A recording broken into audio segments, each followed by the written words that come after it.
Hello, everybody. I'm Dr. Regina, and we are going to make sure that you understand how to have happiness, the difference between happiness and joy, and why you probably need both.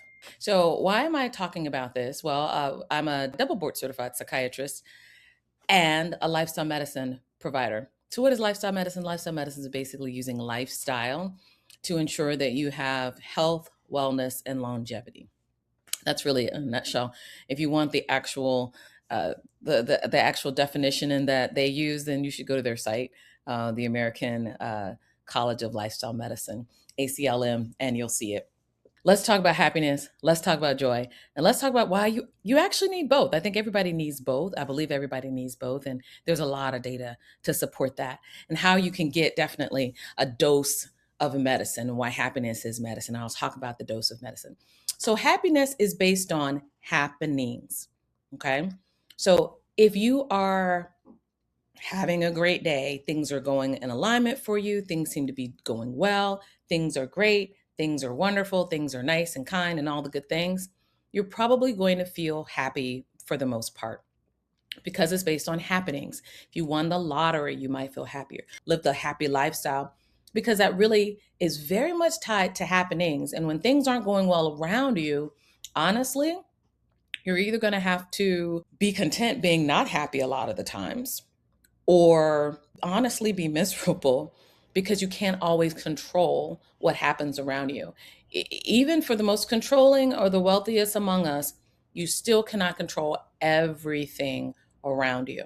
And so that might be why you see some people that aren't happy have major control issues, or that aren't happy. They're kind of always trying to uh, control as much as they can the happenings around them so that they feel happy.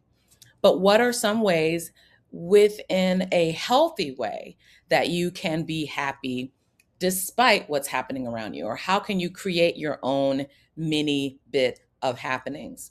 I tell people to get a dose of medicine, a daily dose of medicine. And the D stands for dopamine, O stands for oxytocin, S for serotonin, and E for either endorphins or epinephrine. And you can use them both because both of them can greatly impact your mood.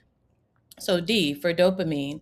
The way to get dopamine, honestly, there's really two main ways. One is external, meaning you're going to take something that on the inside is going to increase your dopamine, or you're going to expose yourself to things that are going to increase dopamine. Me being able to be around the flowers and the plants and looking them, seeing my children, all of those things can make me feel better. Oxytocin's better for that, but you can get a little dopamine hit if you're doing things like that externally. And then internally, that's the part where I am thinking about something positive or thinking about a past accomplishment, because my body really can't tell the difference between past accomplishment and something that's going on right now.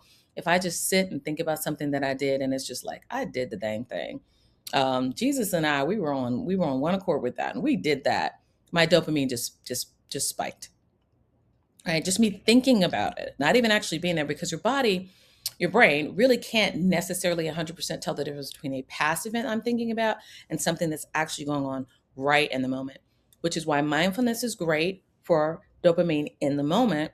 But then your past, your memories are great for thinking about dopamine and getting that spike in the moment, but thinking about something from the past. So that's why gratitude and gratitude journals so incredibly powerful, is because of that. Oh, oxytocin. Oxytocin is the love hormone. The body naturally makes that for women when we are pregnant and delivering, and we have that oxytocin rush.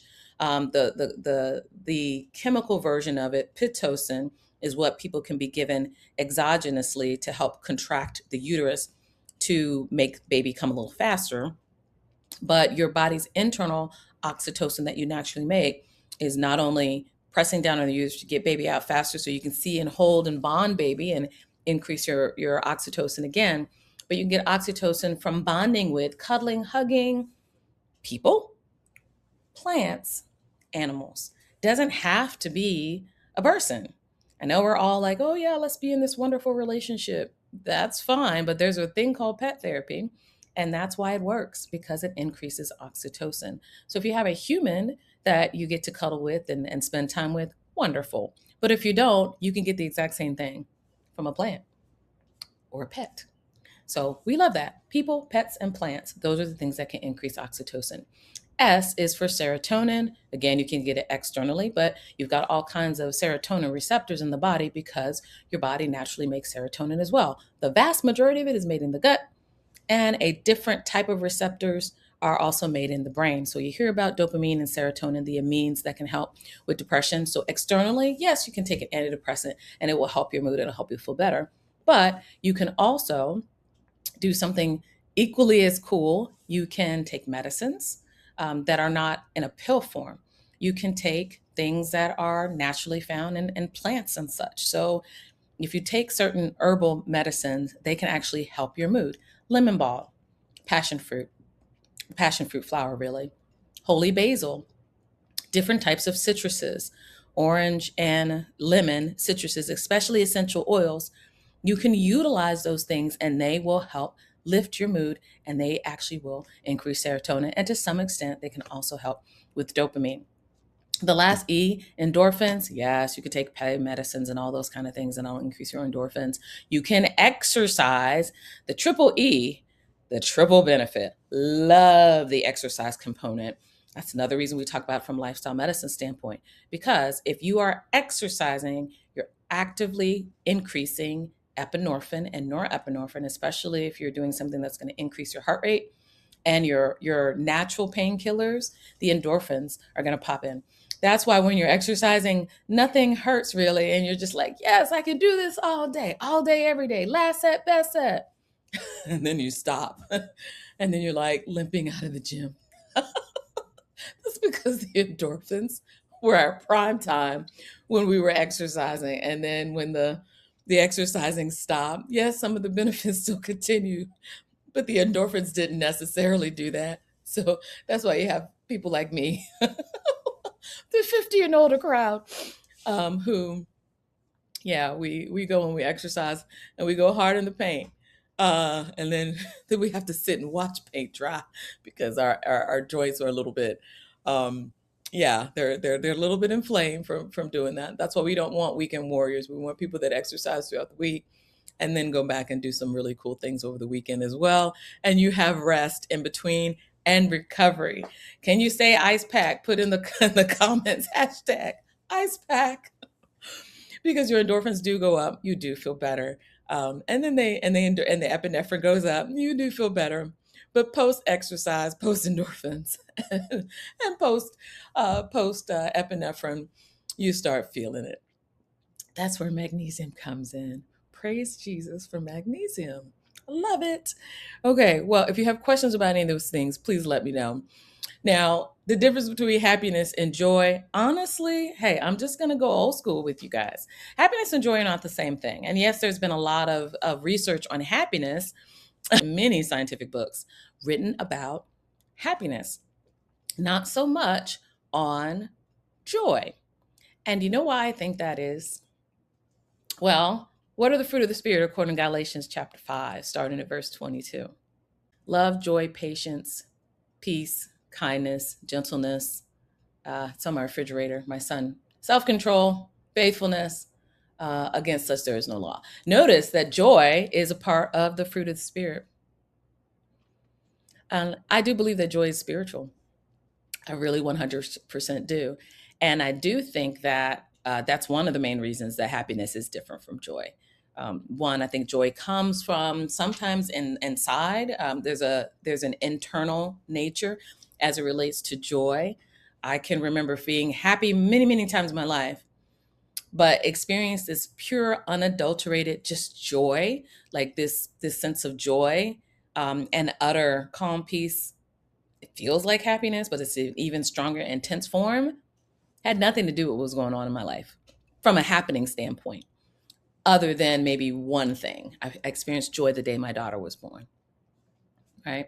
Happiness, yes, but this joy that superseded the happiness. It's like happiness plus. It's like happiness on steroids, for the lack of a better term.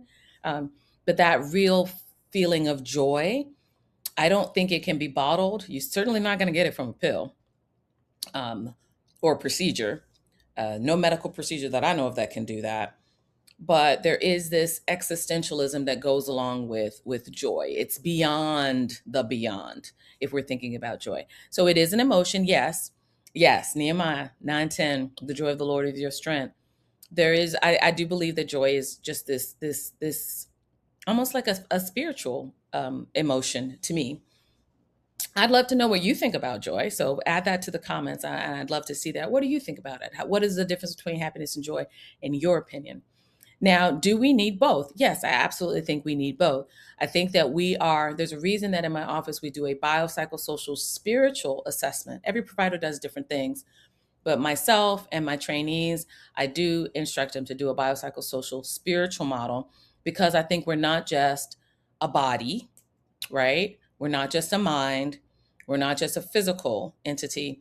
I do believe we're also spiritual entities, which is why spirituality is on the rise. Not necessarily religion, but spirituality is very much on the rise. And you will see people who are seeking, you will see people who are interested in that. So I think you do need the happiness of happenings. I don't think anyone should be homeless. No one should be without food. No one, as far as I'm concerned, should be without healthcare. And that sense of safety and well-being that we can have from having a roof over our heads, food in our bellies, and camaraderie. Those are happenings. And yes, from that sense, we can have people that are happy because of that, right? Even when you're in a state of depression, certain things can make you feel happy. And even in a state of depression, you can have a sincere encounter that identifies as joy. And again, look this up. Don't just take my word for it. Go and start looking up who people write about and what people write about. You're going to see tons and tons and tons and tons of books, articles, research on happiness, positive psychology, and all of that. You're not going to see quite so much on joy unless it's also connected to something from a spiritual nature and something that we can't quite quantify or explain or even look at on an MRI. Again, 100% see certain neurochemical reactions happen when we're talking about happiness. A little bit difficult to quantify when we're talking about joy, true joy. So I hope that the science of happiness is something that you continue to try to cultivate, whether things are going well or not going well, so that when they're not going well, you can create your own happiness by getting that dose of medicine I talked about, and that you continue to do that spiritual exploration so that you can experience the ultimate joy. Thank you so much for spending time with me. You guys have a very blessed day on purpose, and I love you with the joy of Jesus. Take care. Bye.